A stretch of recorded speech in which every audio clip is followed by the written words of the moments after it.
All right, welcome back to Backyard Tennis. We got a good crew. We got Jared, Matt Hokinson, and Big Bet Barter. Matt, haven't seen you in a while. How have you been doing? Good, man. Just running the club and live USTA, UTR stuff going on. So been staying busy with that. Not on here as much as I would like, but luckily got a little break from the work to see you guys again. So this is great. Yeah, Matt runs a club down in Owatonna, so going well. What about you, Sowie? Yeah. Just wrapping up basketball seasons. Looking forward to high school tennis season starting here in the coming weeks. So grinding through the dog days of winter. It's nice out now. Looking forward to it, getting the itch. But yeah, nothing crazy. Bart? On that grind, brother. You know it. So interesting news in the tennis world. We got Saudi Arabia and the ATP have agreed to a 5-year contract, which includes the naming rights. So it used to be the Pepperstone rankings. Now it's going to be whatever they want to name it on the PIF rankings. I'm not sure exactly what the name is going to be. What do we think about this relationship now with the ATP and Saudi Arabia, a potential Live 2.0? I don't know. I feel like they learned their lesson from Live here. They're not just going to try to create a spin out. They're going to play ball with the ATP, and maybe that's a good thing. At the end of the day, it's just money. Saudis, I don't know. They're not this. Yeah, it's not like they're Iran at this point. Yeah, They're not going to be shoving extremist values onto every ATP tournament, are they? No. Yeah, I think it's just inevitable when you have a country that just wants to be involved in sports and has that amount of money. It's just hard in a sport great tennis is a lot of money, but not like other sports. I mean, that their money can go a long way in the sport, further than something like the NFL or something like that. That's bigger. Yeah. I go back and forth. I remember, I think maybe it was the Live thing where I was reading an article and they detail how a lot of Saudi's potential involvement in American sports is to try to put on a good face, right? Globally, right? And so, you can't really ignore that aspect of it. But I also think like you guys mentioned, we're at the point where I don't know if it warrants such a dramatic response as maybe it would have even 10 years ago or before other major sports were in these sort of communications. Right? So to me, it doesn't really ring the bell all that much, but it's noteworthy, right? It's definitely not something I want to downplay with that side of things, but it still is. I don't know. It's just maybe we're becoming a little numb to it, but it seems like I'm not as moved by it as I thought I maybe would be. Yeah, and I think that's what creates a little bit of a more interesting topic, is because it was such a big deal. Less 2 years ago? Not that long ago. Yeah. And it's the exact same thing that's affecting tennis, completely different sport. And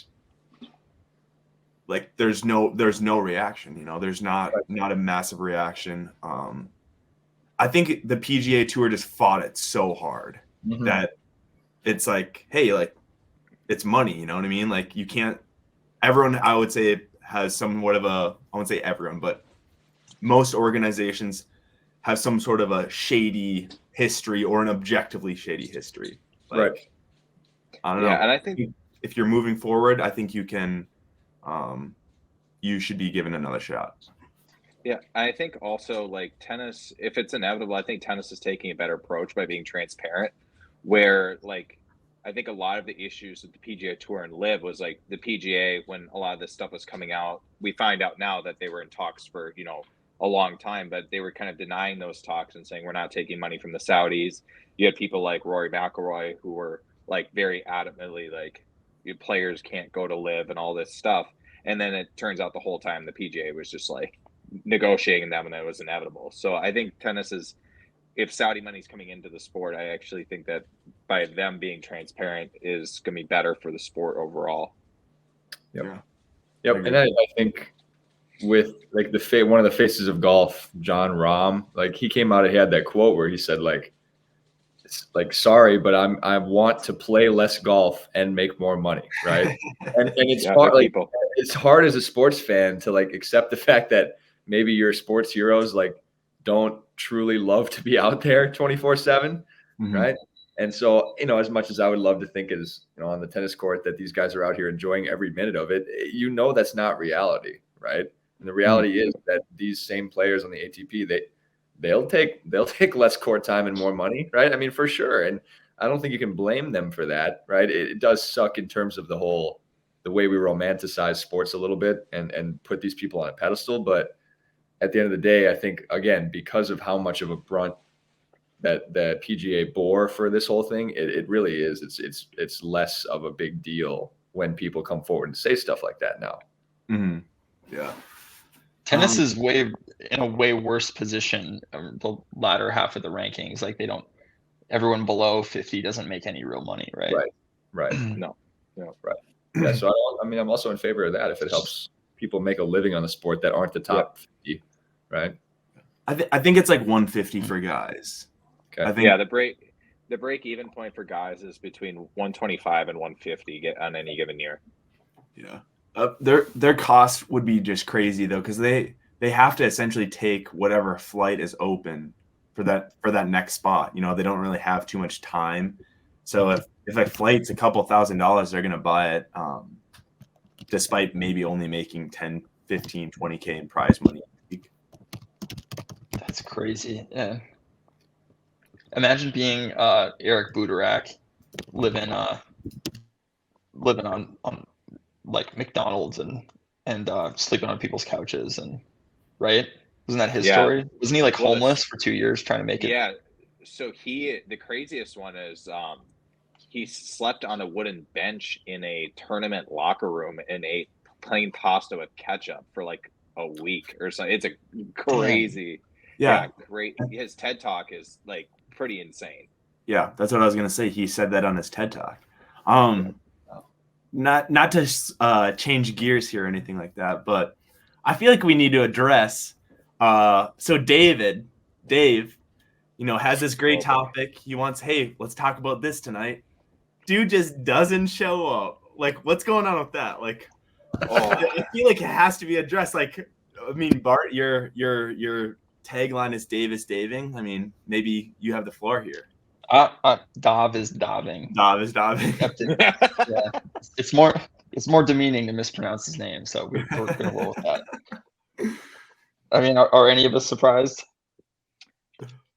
What is Jared doing here? Oh, Jared's gone. I mean, Jared is diving right now. I mean, I think as much as I want to have an opinion, like I haven't been here for 2 months, so I don't know how much my opinion holds. But it's just classic Dav, man. You gotta love it, right? Also, part of the story. It's part of the plot. Side note on this one. I guess pushing Dav. We'll wait for next week. Hopefully, he'll show up next week. But I got into it with some dude in the Instagram comments. He said that hitting a baseball from a 90-mile-an-hour pitcher is harder, or what do you say, 92 or something like that? 92-mile-an-hour pitcher is harder. Like, it's harder to hit than 147-mile-an-hour serve from Is he saying for like the average person? Yeah, the average person, like just an average athlete going out there. Yeah, I mean, the thing about the baseball is like, if you hold your bat out, you're gonna maybe touch it. Like, you're not touching 147 with a racket. I mean, I mean, even us who've been playing our whole lives, like 147 is a guess. Like, you're sprinting left or right. Like, you don't really react to serves over, at least for guys like us, over 130, 135. Like, it's truly a guess. And so the average person is like not going to touch it. There's just no way. Yeah. I think it depends how you cut it up here. Because if you're sticking out your bat in the strike zone, yeah, you're right. Good chance of hitting it eventually. 1 time out of 10, just sticking it out there. Everyday person. But I mean, you could say the same about tennis. You could stand in one spot and they could hit a body serve at 147, and you got 100 square inches of racket face. It's true. Yeah, and actually, yeah, I mean, and at 147, you're not going to get a slice or anything like that at that speed. It's going to be a flat bomb that's pretty straight. That's kind of you kind of changed my mind a little bit, actually. No, there's no way having a strike zone be 2 feet or whatever it is. Yeah, 2.5 feet by 2.5 feet. You just swing the bat. If you can get somewhat of the timing down, you have way more of a shot than having to literally move laterally and try to get a ball that's coming so fast. There's no way. Well, yeah. I mean, if you're guessing, even if you're guessing, if you haven't played tennis before, there's zero shot.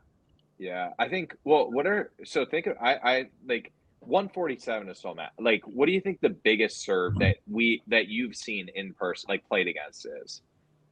125, 130, maybe. Yeah, like Finn O'Donnell when he just absolutely annihilates a tennis ball. I mean, he's got to be like mid 120s, probably, right? Like some of your old teammates, Matt, had to be up in that range. Oh, I suppose, yeah. Like we had a couple. You guys. Yeah, I think Booth got clocked to like maybe 130, but we didn't have anybody close to like. I think the biggest I ever played against was, you guys remember that Abdul Tara from Omaha? Mm. Oh my goodness. Yeah, he was slapping like 140, wasn't he? Yeah, so I played him in doubles. He was 6 foot insane. 5, 6'4" from the Ivory Coast. This dude was like the most jacked guy I've ever seen. And he was hitting like, it had to have been close to 140. I was just guessing. I had no chance. Like, yeah. So, but that's my point being is like, that's 10 miles an hour faster than the fastest serve I've ever seen in person. Like the average person is like not going to be able to even really see that. Right. Who is that dude from Grinnell that you played that did the like too smart for school thing? He hit bombs, didn't he? Oh god. I think people thought he hit bombs, but I don't think he actually hit bombs. But I can't really remember that match too good. I remember him having a big game, but not an overwhelmingly big game. Yeah. Like a slightly above average game. We were also, what were we? We were a little freshman, Carter, weren't we? Was that Ike's junior year? Yeah, like, I remember seeing this dude bomb serves. I was like, Jesus Christ, what am I stepping into? Yeah, I'd rather see big serves like that than a Toivonen kick serve, though. Fuck that. Yeah. Oh yeah. God. Kick it up to the backhand where I'm just like poking it back. So stupid. I got to return from the 10 and underline. Just stupid. People think they want Jared's second serve, and then they get it, and then they don't want it. They don't though. It's got something nasty. Don't. It's got something nasty to it. I don't want it. I don't like seeing Sowie in any draw ever. Him and the Vorlander. Who was that big donkey? Who was that big donkey from Carleton, Jared, that just could not handle it? Oh, was that Jonas Lindholm Uzi? Yeah. Jonas Lemon Iced Tea. Uzi Vert. Yeah, he was a goober. Speaking of iced tea, Tate Alado, that's iced tea. Nice. Yeah. There you go. Look Yeah, at you. Jonas Lemon Iced Tea, man. He was a big fella. He was like 6'8". He was like 6'8" or 6'9". The conversation about the serving, the returning serve, reminds me a little bit of like when I see internet conversation about the whole like, could you beat Serena in 1 point type of thing for like a non-tennis player. Right? Yeah.